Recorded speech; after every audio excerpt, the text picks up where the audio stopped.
رسول اللہ صلی اللہ علیہ وسلم نے فرمایا، جب میت چارپائی پر رکھی جاتی ہے اور مرد اسے کندھوں پر اٹھاتے ہیں تو اگر وہ نیک ہو تو کہتا ہے کہ مجھے آگے لے چلو، لیکن اگر نیک نہیں ہوتا تو کہتا ہے ہائے بربادی، مجھے کہاں لے کے جا رہے ہو۔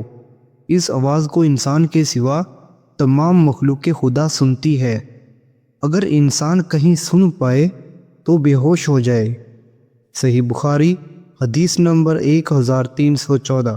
نبی کریم صلی اللہ علیہ وسلم نے فرمایا کہ جو شخص اسلام کے سوا کسی اور دین پر ہونے کی جھوٹی قصدن قسم کھائے تو وہ ویسا ہی ہو جائے گا جیسا کہ اس نے اپنے لیے کہا ہے، اور جو شخص اپنے کو داردار چیز سے ذبح کر لے تو اسے جہنم میں اسی ہتھیار سے عذاب ہوتا رہے گا۔